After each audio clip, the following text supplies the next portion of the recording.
everybody. Welcome back to the latest edition of Terrace Talk. The international break is almost over. We're sort of counting down the days now until Norwich City are back in action at Carrow Road. Stoke City, the visitors, on Saturday. And with that, delighted to be joined by Dan from the Every Step Along the Way podcast. Dan, first and foremost, how are you? And have you found the international break? It's one of them which maybe divides opinion amongst fans. And are you sort of in the camp where you enjoy international football, or are you kind of waiting for Stoke City to return to action on Saturday?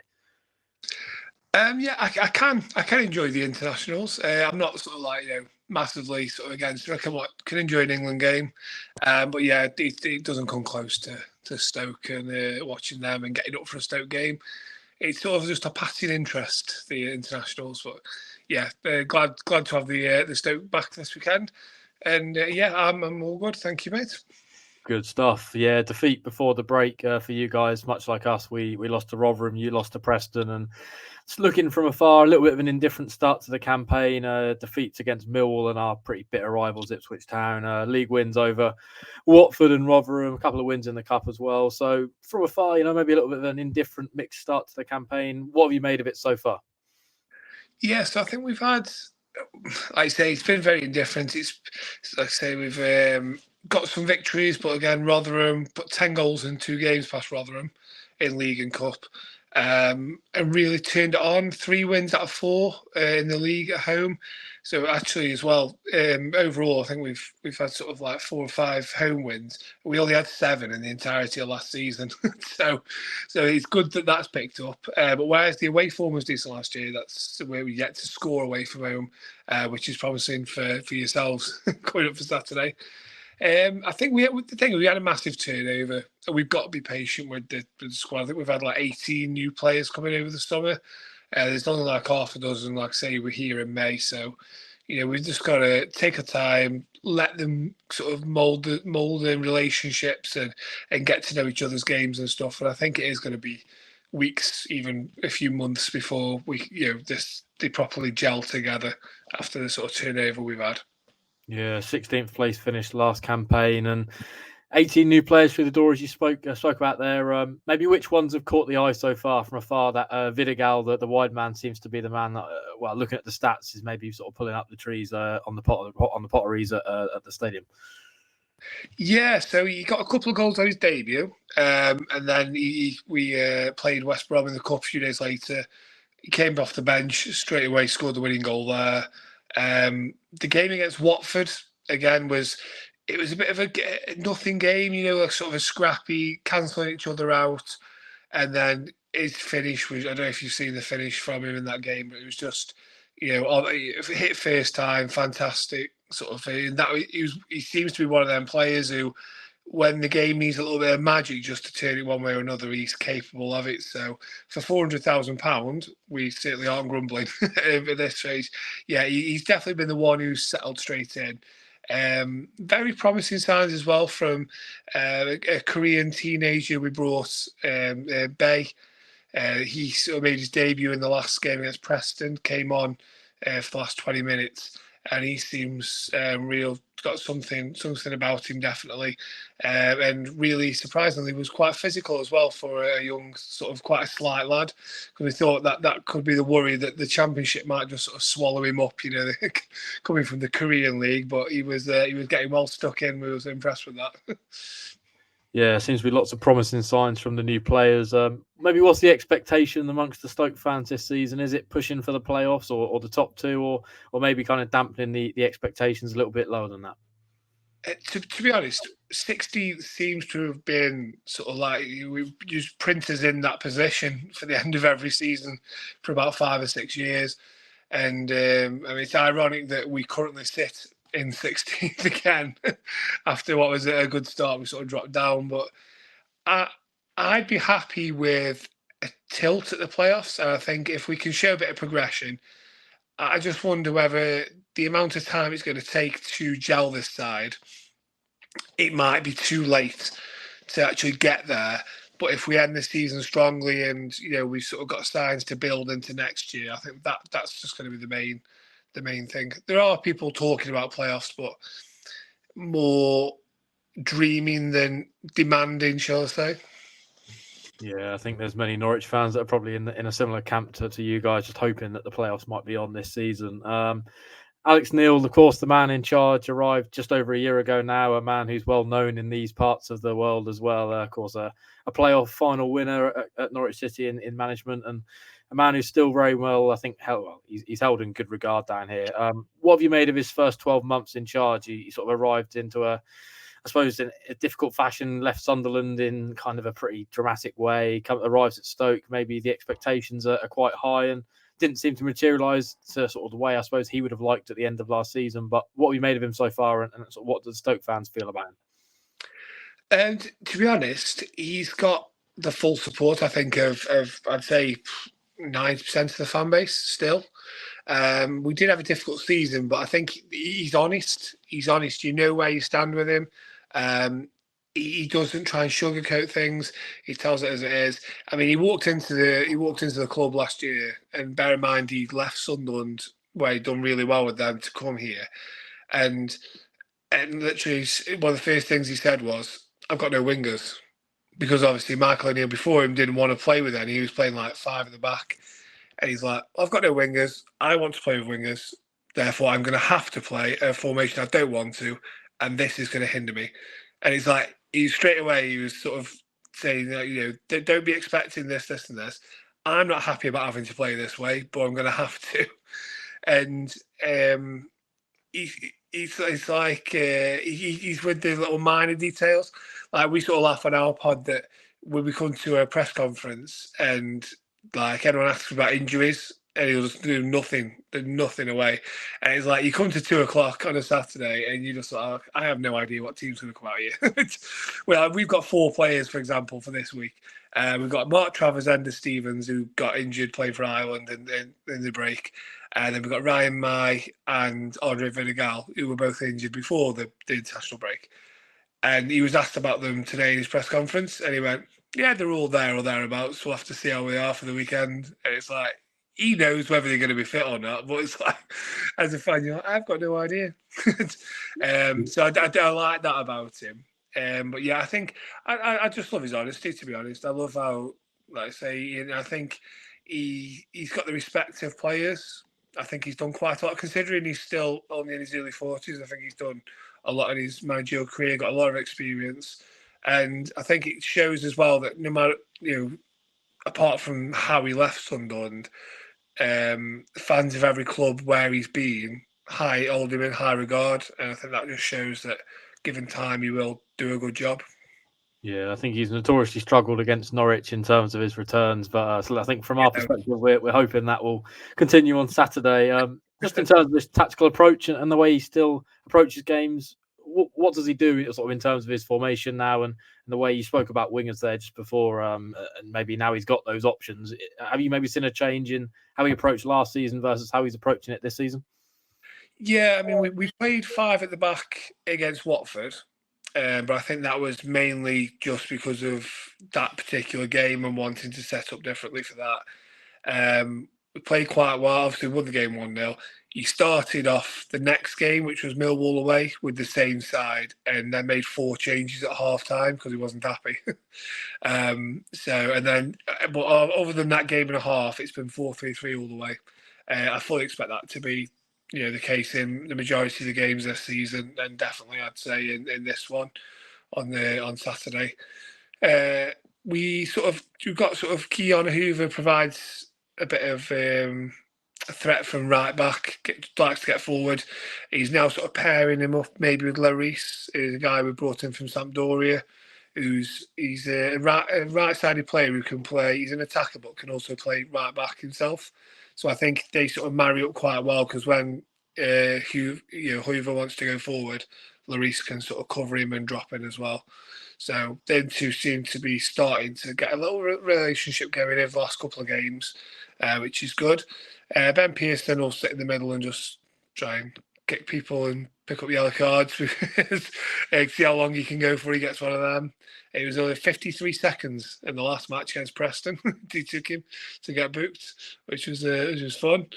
But yeah, like I say, we've got got somebody as well now in Berger in the midfield, like I say, coming from ball, and he can just sort of he seems to just be one of them, just dictates the play, spreads the ball about. So it's before 3-3, and I'd say we're going to be hitting you on the break. Can't see Wesley playing this match. I think it'll all be paced. The front three will all be pacey, and it's given to someone like Berger to try and pick out them.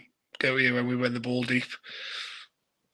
Yeah, funny you mentioned about Ben Pearson. He's not a very well-liked character amongst the Norwich City fans for a performance he put in for Bournemouth at Carrow a few years back. I think that will still be recognised on Saturday. A couple of Stoke players or former Stoke players, I should say, now in the Norwich City ranks. Angus Gunn in goal, one season on loan at Stoke, maybe didn't turn out the way he wanted. But Danny Bath, we've just signed him from Sunderland, a centre-back, over 100 appearances in a Stoke City shirt. Maybe what would the reception be like for those two, particularly maybe Danny Bart? He's probably the one that's maybe slightly more, I suppose, recognised amongst the Stoke fans. Yeah, I think Gunn will be sort of like a nothing. I don't think there will be either way. Sort of like might get a polite applause for the fact that he used to play for us, but I don't think he's held in any sort of great esteem. Not that anything he did sort of bad himself. I think he was one of 3 goalkeepers at the time, and it was just the fact that none of them could hold down the shit because none of them could put a decent run of games together, unfortunately. But yeah, then obviously, but Danny Bart came in, did a fantastic job for us, came from Wolves, was just what we needed at the time. He sort of never let us down, scored some vital goals for us as well.